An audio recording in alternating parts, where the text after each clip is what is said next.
अस्सलाम वालेकुम दोस्तों। ड्रामा सीरियल दोलाब जे नई ईंदड़ एपिसोड में छा थींदो तव्हांखे सॼी कहानी ऐं अपडेट इन नंढड़ी ऐं छोटड़ी वीडियो में ॾींदासीं। वीडियो खे आख़िर ताईं ॾिसंदा। मुंहिंजो यूट्यूब चैनल नबीर जमल खे लाज़मी सब्सक्राइब कंदा। दोस्तों सब्सक्राइब करण सां को आवाज़ जो बैलेंस न करंदो, काफ़ी असांजी हौसला अफ़जाई थींदी ऐं तव्हांखे बि वधीक वीडियो ॾिसण वटां मिलंदा। दोस्तों अवांजो टाइम वेस्ट कोन पिया करायूं, हलूं था पंहिंजी कहानी ऐं अपडेट जी तरफ़।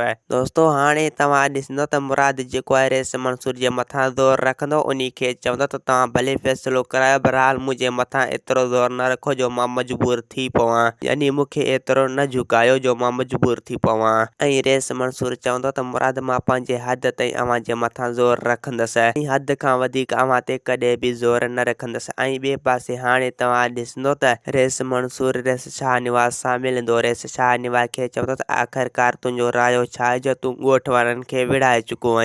अगर जेकॾहिं रेज़न वारनि जो ऐं मुराद वारनि जा पाण में हथियार सीधा थिया त पोइ मां तोखे कॾहिं बि बख़्श न कंदसि। उन जे करे तोखे हाणे उन्हनि खां माफ़ी वठणी पवंदी। रेस शाहनवाज़ चवंदो त रेस मंसूर तूं इहो चई छा पियो? मां न ई वरी मुराद वारनि खां माफ़ी वठंदसि, न ई वरी रेज़न वारनि खां, छो जो हू मुंहिंजा दुश्मन आहिनि, ऐं न ई वरी कूंज मां हुननि जे हवाले कंदसि। ऐं रेस मंसूर चवंदो त अगरि जेकॾहिं तूं कूंज उन्हनि जे हवाले न कयो त पोइ मां बि हथ में हथियार खणी ऐं तोखे पंहिंजे हथनि सां पूरो कंदसि। ऐं ॿिए पासे दोस्तों हाणे तव्हां ॾिसंदो त ककर जेको आहे रेज़न खे चवंदो, उन खे चवंदो त हाणे तव्हां वञी रेस शाहनवाज़ सां मिलो त उहो छोकिरी असांजे हवाले करे थो या न। अगरि जेकॾहिं छोकिरी असांजे हवाले नथो करे त पोइ उन खे ॾाढ ॾेखारणी पवंदी। ऐं रेज़न चवंदो त सोट मां उन सां सुभाणे ज़रूरु मिलंदसि। मां आख़िरकार ॾिसां त उन जी नियत में छा आहे, ॾिसां हू छोकिरी असांजे हवाले करे थो त ठीकु आहे, न त पोइ उन खे ॾाढ ॾेखारणी पवंदी, यानी हू कुर्ब मां कॾहिं बि न ॼाणींदो। दोस्तों असांखे ॾींदा हाणे इजाज़त, वरी तव्हां सां मिलंदासीं कि नई ईंदड़ वीडियो में। जेसीं ताईं पंहिंजो ख़्यालु रखंदा। ख़ुदा हाफ़िज़।